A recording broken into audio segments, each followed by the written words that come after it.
Ini adalah seorang ibu paling kejam yang saya tahu. Dia memasukkan anaknya ke koper. Diam-diam pindah ke rumah baru. Karena 4 anak bersama ibu tapi berbeda ayah. Selain putra sulung Arika memiliki pendaftaran rumah tangga. 3 anak tersisa semuanya tidak milik. Jadi hanya Arika berhak untuk keluar. 3 adik harus tinggal di rumah. Bahkan tidak bisa mendekati balkon. Tidak ada siapa yang tahu keberadaan mereka. Biasanya ibu mereka sangat sibuk. Harus menyerahkan semua perawatan anak-anak kepada Arika. Arika Bera berumur 12 tahun sudah menjaga keluarga. Juga sangat beruntung, mereka sangat jinak. Tidak menangis, jangan kacau. Setiap orang melakukan hal mereka sendiri. Tapi sampai sesuatu hari, ibu tiba-tiba mengaku pada Arika. Ibu sudah cinta pria lain. Apa sih? Ini adalah kali kelima ibunya bilang seperti ini. Dia memuji seorang pria ini sangat manis dan jujur. Beberapa hari kemudian, ibu pergi tanpa mengucapkan sepatah kata pun. Hanya tinggalkan sedikit uang dan sebuah surat. Di surat ibu menyuruh Arika sudah merawat saudara-saudarinya dengan baik. Jadi tidak ada sebab dan tidak ada tujuan. Hanya menyisakan Arika dengan tatapan bingung. Setelah ibu pergi, Arika titip uang hemat itu ke bank. Mulai hari-hari dengan pengeluaran yang ketat. Setiap hari pengeluaran dan sisa saldo dicatat dengan cermat olehnya. Dia hanya bisa bertahan sampai ibunya kembali. Tapi sudah sebulan lewat. Ibu mereka masih tidak lihat dimanapun. Tidak banyak uang yang tersisa untuk hidup. Arika menelepon ibunya. Tapi gak bisa nelpon. Tidak ada cara, Arika harus menemukan mantan pacar ibunya. Setelah menceritakan semua kesulitan saudara-saudara, Arika diberikan 1 lembar uang. Dan dikejar kembali. Jadi begitu. Arika dan saudara-saudarinya bertahan selama hampir 1 bulan lagi. Akhirnya setelah 2 bulan ibunya pergi, dia juga kembali. Tidak ada penjelasan atau permintaan maaf. Hanya membeli untuk anak-anak hadiah. Tapi kembali adalah bagus. Tapi dia sekali lagi membuat anak-anak sedih. Dia kembali untuk berkemas barangnya. Tapi kali ini, harus setengah tahun lagi, sampai Noel dia baru kembali. Akhirnya Arika tidak menahan lagi. Ibu yang sangat egois. Kemana, ibu tidak berhak untuk mengikuti bahagian kan? Pergi ke stasiun bus. Ibu janji akan mengirim uang kembali. Kemudian seperti itu dia pergi. Hari-hari berlalu. Anak-anak tinggal di apartemen. Arika memikul tanggung jawab keluarga. Kehidupan sangat miskin. Tapi sangat beruntung ada saudara-saudari. Waktu berlalu. Anak-anak semakin kangen ibunya. Akhirnya juga sampai Noel. Tapi ibu mereka sudah ditipu mereka sekali lagi. Arika harus membawa anak-anak sendirian untuk merayakan tahun baru. Kebesokan hari, mereka menelepon ke perusahaan ibunya. Tetapi mendengar bahwa ibu mereka berhenti dari pekerjaannya 2 bulan yang lalu. Arika menemukan sebuah surat ibunya dikirim lewat telepon. Kali ini ibunya mengirim rekaman. Tapi ibunya sudah bilang dirinya sudah milik keluarga baru. Itu berarti anak-anak benar-benar ditinggalkan. Arika mencari karyawan toko kelontong. Minta dia untuk membantu Arika menulis kartu ucapan selamat tahun baru. Kembali rumah, Arika berpura-pura senang. Memberi kartu-kartu itu untuk adik-adiknya. Tapi tulisan tangan benar-benar berbeda. Dibandingkan dengan surat ibunya sebelumnya. Jadi adik perempuan Arika tahu. 4 anak tanpa perasaan ditinggalkan oleh ibu mereka. Setelah 1 tahun hanya tinggal di kamar yang kecil. Sampai adik bungsu meninggal. Mayat dimulai bau. Mereka baru tahu. Ini adalah film nyata yang diadaptasi dari kasus di Jepang. Kembali film. Setelah ibu mereka pergi, 4 anak merawat diri mereka sendiri selama setengah tahun. Pada sesuatu hari Arika mencari beberapa teman. Mereka mengundang Arika pergi ke supermarket untuk mencuri barang.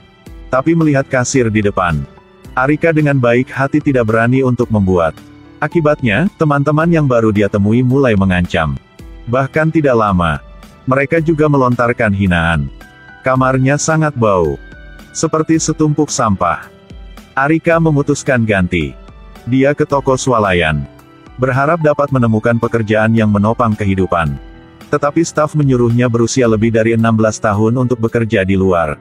Tapi sekarang dia baru umur 12 tahun. Melihat jumlah uang yang tersisa, Arika sangat putus asa. Saat ini, adiknya perempuan datang. Ini adalah jumlah uang yang sudah lama ia tabung untuk membeli piano.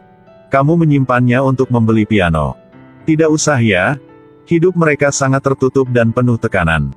Arika memutuskan untuk membawa saudari-saudaranya keluar untuk berjalan. Pagi kebesokan hari, 3 anak sangat menarik. Mereka berlari di gang kecil. Merasa dunia nyata ini. Mereka tidak hanya ke toko swalayan untuk membeli barang, tetapi juga berjalan di taman. Hari anak biasa lainnya.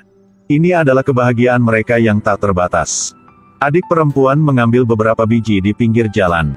Segera membawa kembali dan menanam di kotak mie. Anak-anak dengan sabar menunggu benih berkecambah. Tapi karena tidak membayar uang listrik dan air, jadi mereka ke taman untuk minum air dan mandi. Sesuatu hari, mereka bertemu dengan seorang gadis dalam situasi yang sama. Dia diasingkan oleh teman-temannya. Dia lebih suka duduk sendirian di taman. Juga tidak ingin ke sekolah. Seragam bersih gadis itu benar-benar tidak selaras dengan penampilan anak-anak yang ceroboh. Tapi hal itu tidak mencegah simpati mereka satu sama lain. Bahkan anak-anak mengundang gadis ini ke rumah untuk bermain. Ini adalah kali pertama ada orang tahu tentang keberadaan mereka. Perlahan-lahan, Arika dan gadis ini jatuh cinta. Untuk membantu Arika, gadis datang panti jompo untuk menyanyi. Saat gadis itu memberi uang untuk Arika, ditolak oleh Arika lagi. Arika sangat patah hati. Kenyataan kejam menghancurkannya. Dia hanya bisa berlari dengan sekuat tenaga untuk meredakan amarah di hatinya.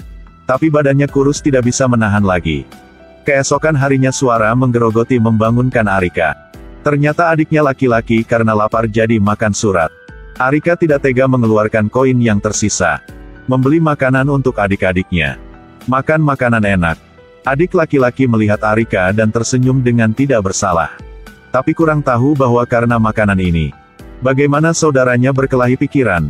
Arika ingin menjual pakaian ibunya untuk mencari uang. Tapi adik perempuan tidak mengizin. Lalu tersembunyinya ke lemari pakaian. Arika dengan tenang mengatakan dengan adiknya, "Ibu akan tidak kembali lagi." Namun berbalik dan bertemu dengan mata sang adik bungsu yang percaya akan kembalinya ibunya. Arika tidak berdaya lagi. Dia berlari ke lapangan sepak bola. Ingin lupakan kehidupan yang mencekik ini.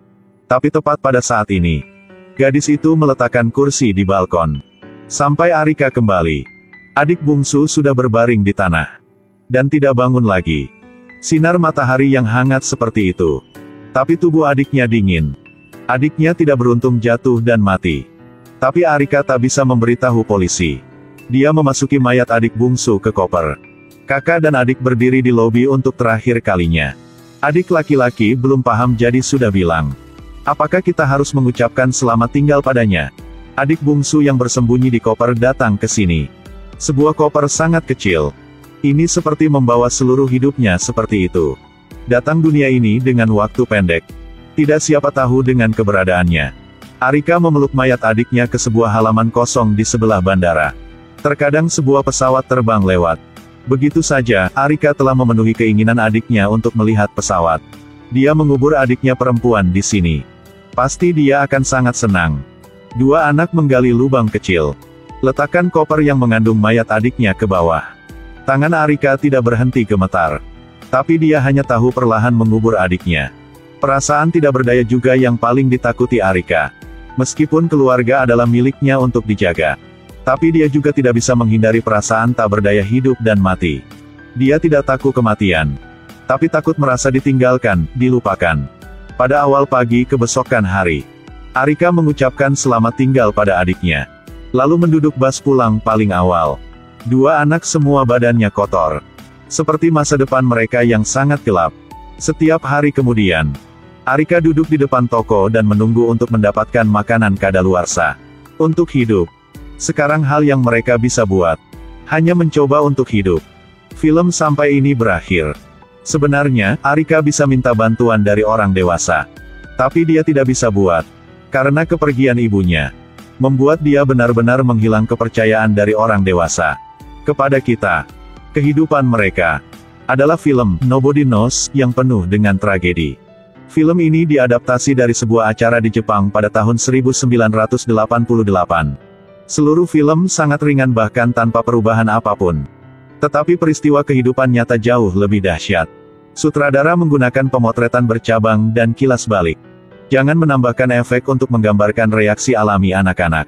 Lembut tapi cukup untuk mengungkapkan rasa sakit yang tertahan di hati. Tersembunyi di setiap detail. Semuanya mengungkapkan kekejaman hidup. Hanya berharap tragedi ini tidak akan terulang kembali. Biarkan anak-anak menjalani kehidupan tanpa beban.